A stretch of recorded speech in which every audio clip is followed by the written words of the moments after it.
You're listening to the FM Podcast.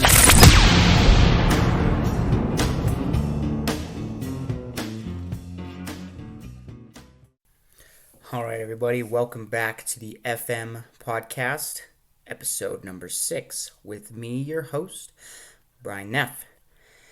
If 2020 has shown us one thing, it's that Americans on the whole are absolute dog shit at thinking for themselves. We've had two big things that have kind of taken most of our attention this year. Those two things being one, COVID, and two, the 2020 election. And from what I've seen, and before we get into anything, I'm not trying to endorse any conspiracies. I'm not trying to get into anything like that. But what I am going to say is that there is a lot of contradicting information.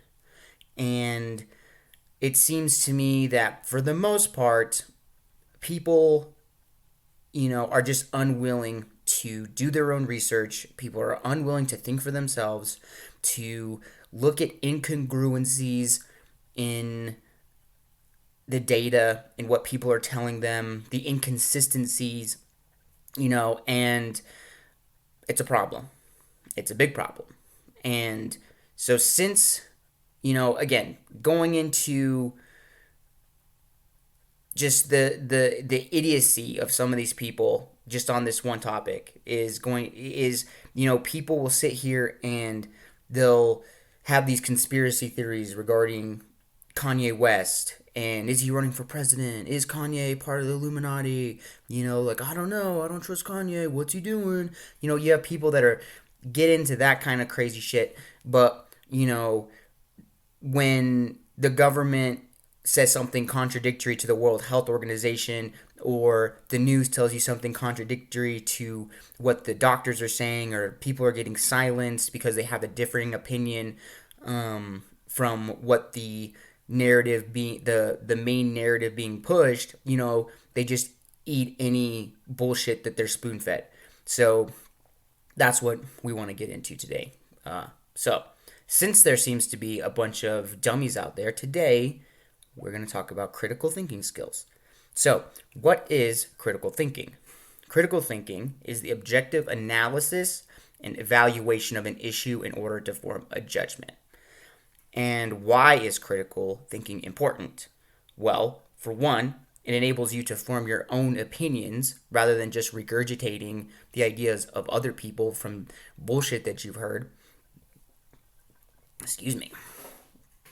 How annoying is it when, well, at least I think it's annoying, when someone starts spouting off on what they think and whatever the deal is, and you just ask them, okay, well, why do you think that? Well, because so-and-so said X, Y, and Z, and so that's what... Well, did you even bother to think about that, or did you question what they said? All you did was you took a thought, put it as your own thought, didn't think about it anymore, and now you're just regurgitating that thought without any kind of analysis of it, research into it, anything. And then the second thing that critical thinking allows you to do, and it's the more important one, is it prevents people from manipulating and taking advantage of you. We live in a world where people have no qualms about taking advantage of other people. And, from the days of old and snake oil salesmen, everybody's out to make a quick buck. Everybody's out, to be the next big thing. And anybody, people, as much as we like to think that most people are good and most people have morals, unfortunately, there are people, an equal amount, if not more, that are more than willing to feed you bullshit and tell you lies, and act like they have your best interest at heart, and they just want you to take their word for it while, they rob you blind. So in order for you to combat that and to combat those bad actors, people who want to take advantage of you, you need to be able to think for yourself and be able to analyze and say, wait a minute, that doesn't make a whole lot of sense. Like a Nigerian uncle in Africa that wants me to send him $500 so he can wire me his $1 million fortune that he left to me. That's the kind of stuff we're talking about, don't be gullible. You need to think about that stuff. Like, if you're a white boy, with roots in Germany, and you got a Nigerian uncle, you might want to think twice before you send that $500 to God knows where. So that's why it's important. So how do we think critically? And we're going to go into a couple different things, a couple different ways, or a couple different tips on how you can best critically think. And the first one is going to be ask basic questions. And so, just basic questions. So if somebody comes to you and they start saying anything at all, like, oh man, it's important that we wear masks, or it's important that you vote this way, or you need to do this thing, and just explain, well, why? That's interesting, I haven't heard that. Could you explain? And more often than not, if people are just full of shit, they aren't going to have any good reasons. I'm going to be like, well, because I just heard it was good. Or I heard this, or so-and-so told me this, and, I think they're good. It's like they can't explain it to you, because guess what? They don't think for themselves, and they're just regurgitating something that they heard. People are, again, when you're not thinking for yourself, most people, and I think it's kind of an innate thing based on, our biology from our ancestors, it's better to just go with the flow and stuff like that. I think we are default to being sheep. You know what I mean? I think that's kind of a default setting that we have as humans that we need to get out of, and you need to learn and you need to be conscious. But we are default setting to sheep. And I think a good example of that is when COVID first hit and the lockdowns came and everybody bought up toilet paper. Everybody was buying toilet paper. Why? Why are you buying toilet paper? My guess, and this is just a hypothesis, but I think it's a pretty good hypothesis. Supposedly, I guess during the wildfires in Australia, there was like a blockchain, or I don't know, there's some kind of block in the supply chain getting them toilet paper, so they were all in need of toilet paper. That's the rumor I've heard. I didn't critically think about it, so don't ask me. But anyway, but I guarantee you it's something to the effect of, everybody's panic buying at the grocery store, and they see some dude, some random dude who's buying some toilet paper, and he's like, well, I need a pack. My mom asked me to pick up a pack for their house, and, well, I need another pack for the camper, and then I need a pack. So they see some dude, they're in panic mode, and they see some dude buying 3 things of toilet paper, and it's like, oh no, that guy's buying toilet paper. Yeah, I need to get a bunch of toilet paper. Before you know it, everybody is seeing everybody else stock up on toilet paper, and now there's a toilet paper shortage for no reason other than the fact that other people saw other people doing it, and they were in panic sheep mode, trying to just go with the crowd and not think for themselves. So, can you explain that to me? That's a good question. What's your source on that, right? A lot of times when people are feeding you bullshit, you're going to be like, hey, what's your source on that? And they'll give you some, not credible source, then you'll be like, hey man, did you know that there's a lot of dorks in Brazil? And you're like, what? Who told you that? It was on www.dorksinbrazil.com. And you're like, that's not a reputable source, man. Question your sources. If somebody's not giving you a reputable source, there's probably some nonsense that they're trying to feed you right now. Another thing you need to do, and this is kind of where people get really clever with it, and you need to do, again, thorough research on your stuff, right, is, let's say you see a Facebook article, and it says, it's bad to have a dog because sometimes dogs get rabies, and when they get rabies, they're just, okay, that's not a very good example. Let me try again. Let's just say 9 out of 10 dogs get rabies. We'll just say that. 9 out of 10 dogs get rabies, right? So you click on this link to this article, and you're like, whoa, that's crazy. I've never heard that number before. Let me look at this article.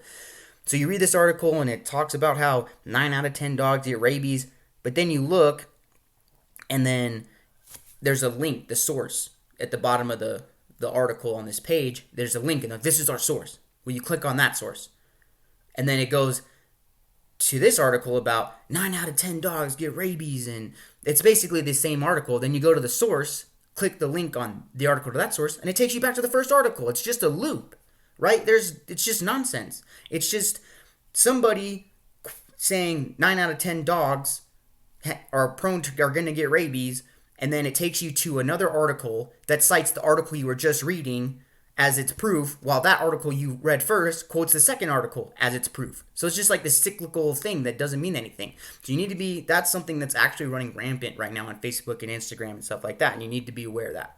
So, 2, what's your source on that?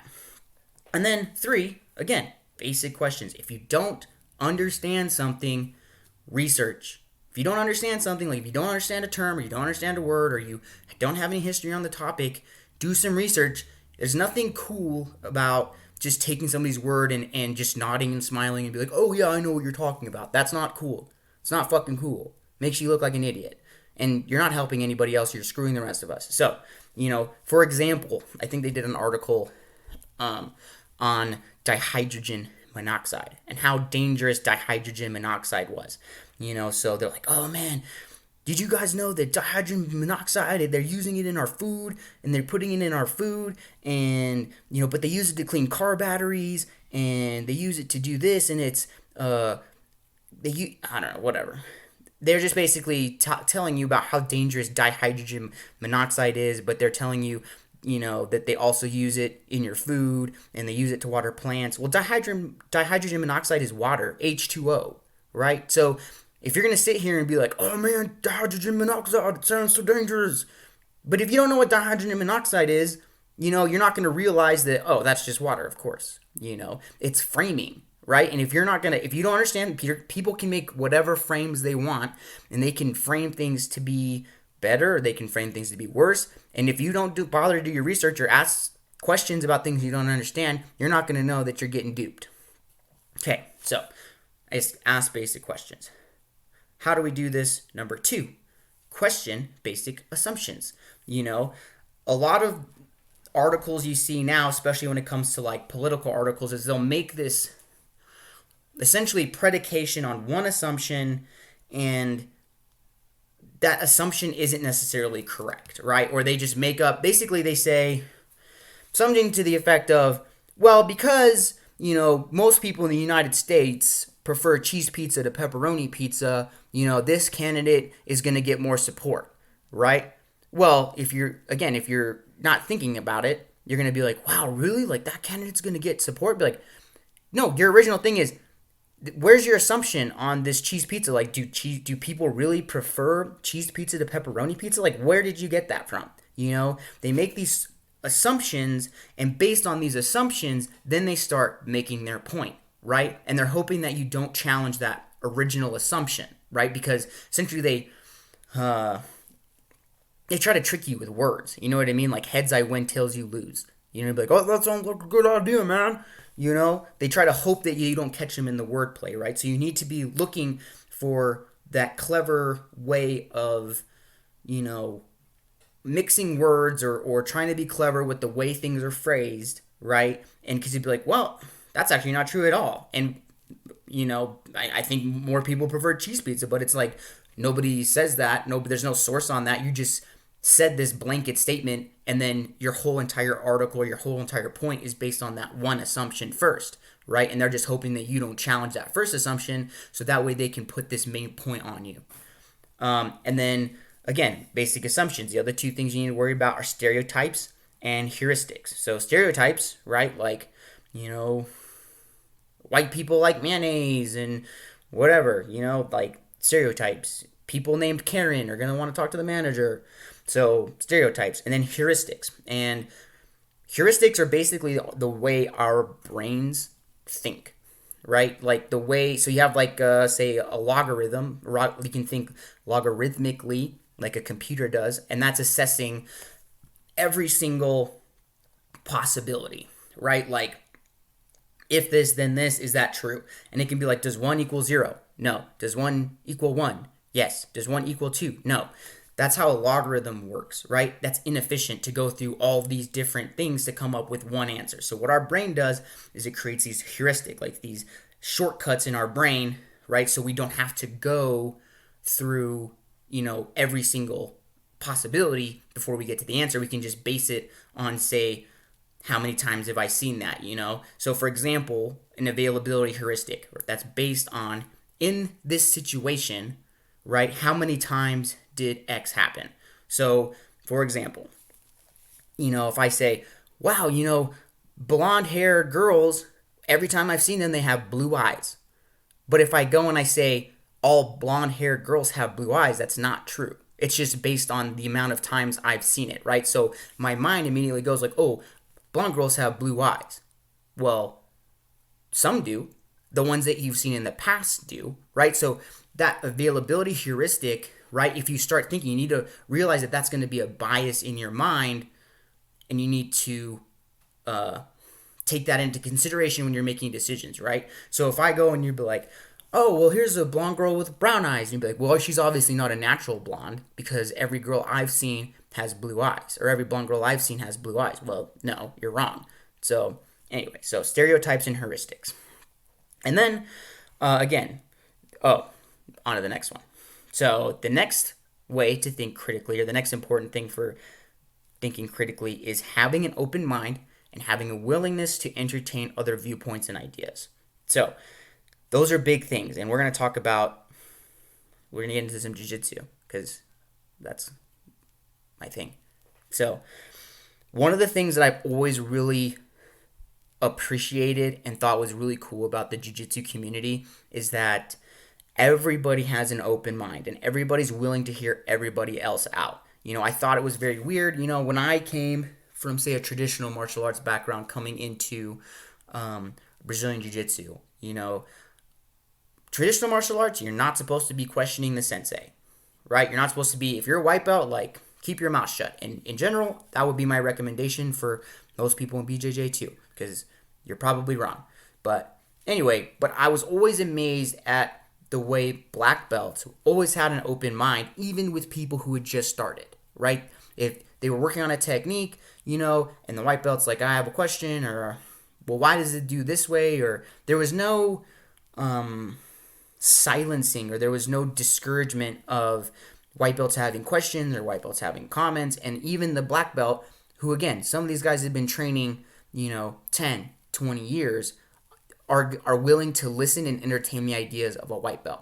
One, right, you're going to have one of two things happens. One, he says something dumb, and it's dumb, and you can explain to him why it's dumb, which educates him and further reaffirms the fact that what you know is right, right? So any political stance you have, anything you have, you should hope that people question you on that. And you should have an open mind, because when you get challenged, you're forced to defend your ideas. And the more you defend the ideas, right, the more you know that idea is correct, or you have to modify that idea, right? So being challenged and entertaining other people's ideas is important. Now, the other thing that can happen when, a black belt's talking to a new white belt is maybe that white belt has an interesting perspective and he words things a certain way, and he makes somebody think, or he makes that black belt look at a problem in a different way that he never thought about it before. It's like, you know what, you're right. I don't understand why I do this. So either you fix it or you go deeper in the technique and you're like, oh, that's why we do it this way, because if we do it this way, it's not going to work in this situation, whatever. But, if he does have a good idea, he does bring up a good point because he has a unique perspective, right? He's asking these unique questions from a unique perspective. You might have the opportunity to do thing number 2, which is innovate, right? If you are not having an open mind and you're not having a willingness to entertain other viewpoints and ideas, you will never innovate anything. Nothing will ever get better. Everything will stay status quo, right? Innovation comes from having people change, or having people question the way things are. In a good way, like constructively. We don't want somebody being like, well, that's stupid. And you're like, well, it's because you don't understand yet, right? Like, that's not helpful. But if somebody's legitimately coming like, hey, man, I'm looking at this and that's just not very logical, or that doesn't make a whole lot of sense, I think it'd be better if we did it this way, right? That's the way the innovation happens, right? Because people ask questions, they challenge, and then either you're forced to reaffirm and understand, have a deeper meaning of, or a deeper understanding of why things are done a certain way, or you realize that they're not done that way for a certain reason, and then probably would be better if you do that way, and everybody becomes better because of it. So, have an open mind, willingness to entertain other viewpoints and ideas. Next, identify biases and conflicts of interest. So,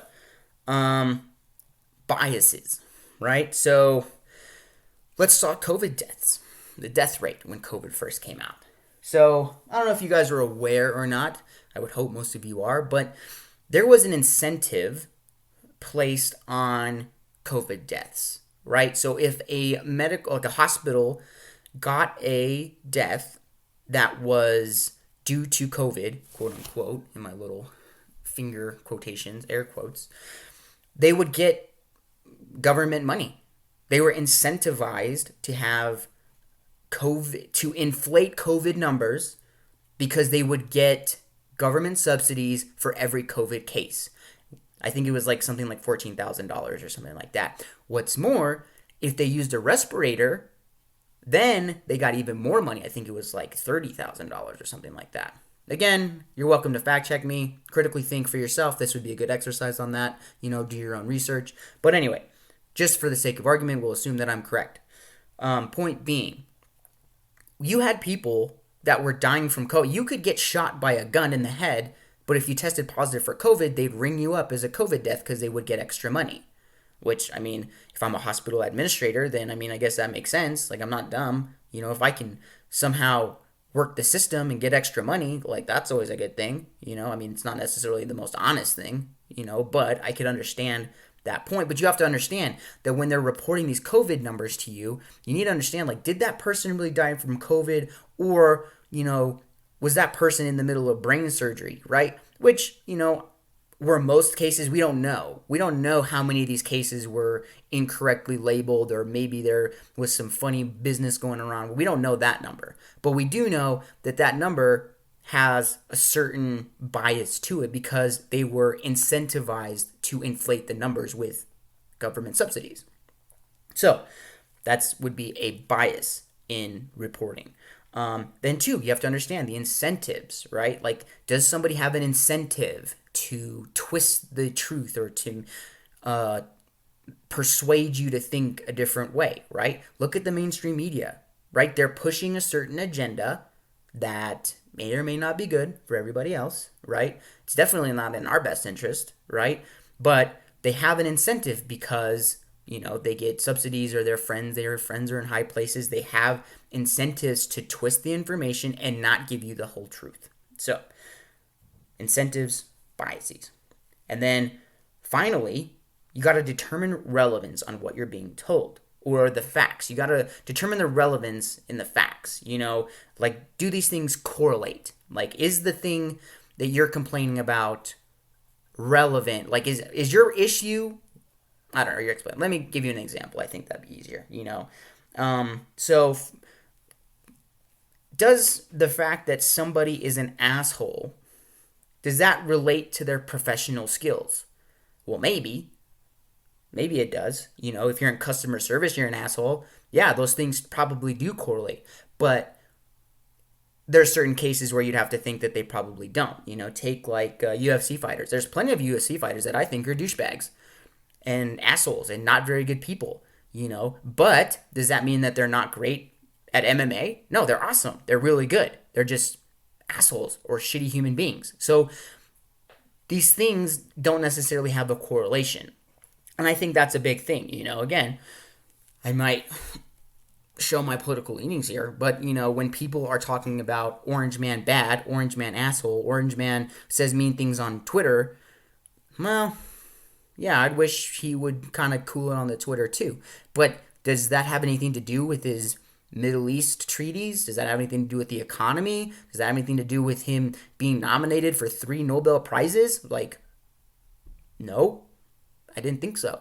So to say that, well, that person's bad at his job, or that person's bad, or this person's this, because of this unrelated thing, that's another, logical fallacy that you need to determine. So if somebody comes to you and be like, well, this person does this and I don't like it, and so I'm going to tell him that he's bad at his job. Well, that's disingenuous, right? And it's not factually accurate. And when you do things that way, you're not thinking critically and you're screwing us all over. So let's do a quick little recap on the things that you can do to help you think critically. 1, ask basic questions. 2, question basic assumptions. 3, have an open mind and be willing to consider other ideas and perspectives. What is that, 3? We're on 4. 4, identify biases and conflicts of interest. And then 5, determine the relevance. So this all comes down to, this is all really important for everybody. Having a society that we live in here, or the society that we live in here in America, where we have freedom to make our own choices, we have freedom on how we live, and we also have the very rare responsibility and ability and responsibility to determine how this country is run and who runs it. It requires the citizens to be informed. And there was, at the genesis of this country, there was a reason why the founding fathers only allowed landowners to vote. And it's because those people they knew were educated, right? Like, you have a responsibility if you're going to be casting votes, or you're going to be voting in elections, or you're going to be running your mouth on Facebook about politics, right? You have a responsibility to be informed. And being informed is not being emotional or being upset. That's not being upset or being informed. Saying, oh, I don't think people should be able to do this because it's bad, or, anything at all, right? Saying things without being informed only screws everybody else over. You know what I mean? It is your responsibility so this machine can run. This machine cannot run if people don't do their due diligence and hold up their end of the bargain to be informed on the issues. If you don't know who's on the ballot, or you don't know what their platform is, guess what? You shouldn't be voting. And you're doing all of us a disservice when you do. Or you're doing everybody a disservice, on Facebook, when you share articles that are bullshit. Or maybe they're not bullshit, but you didn't bother to look. You might get lucky every once in a while and post something that's a legit good article, But if you're not critically thinking, and if you're not evaluating the things that evaluating the information that you intake, and then analyzing it, and then reevaluating the information that you output, you're doing everybody a disservice. And this country doesn't run, as you can see, 2020 has been just an absolute shit show. And it's because people, for whatever reason, mainly because they're lazy, just refuse to think for themselves. They essentially do, eat mental garbage. You know what I mean? They eat mental junk food is what they do, because they're lazy. I don't want to research, or I'm just going to read, I'm going to listen to CNN, and I'm going to do this without doing any of the source checking just because CNN says so. If you're not listening to multiple news sources, honestly, at this point, if you're still listening to the mainstream media, even Fox News, right? If those are your main sources of news that you're getting, like, bro, you fucked up a long time ago, and you need to knock that off, because you're getting bad information, right? It no longer is it okay, or is it enough to say, well, I watch Fox, and then I watch CNN, and I watch MSNBC, so I'm pretty well-rounded, I know what's going on. Nope. It's not what it is anymore. The mainstream media is nothing but poison. It's poison. I'm not saying that they don't have their moments, and I'm not saying not to watch them at all, but, if those are your only sources of information, like, again, talk about the election, and we're not going to get into the whole politics thing. We're just going to talk about a specific thing, right? Is the election hasn't been certified yet. It hasn't. The Electoral College can't be calculated because the results of the election have not been called yet. But, when I see videos, I'm watching videos on YouTube about the election, and it says the Associated Press, it's got a flag on it. YouTube puts a flag on it, because the Associated Press called the election for Joe Biden. Well, last time I checked, the fucking Associated Press didn't call who was president. Fox News didn't call who was president, And this whole president-elect, office of the president-elect, that's all bullshit. That's not a real thing.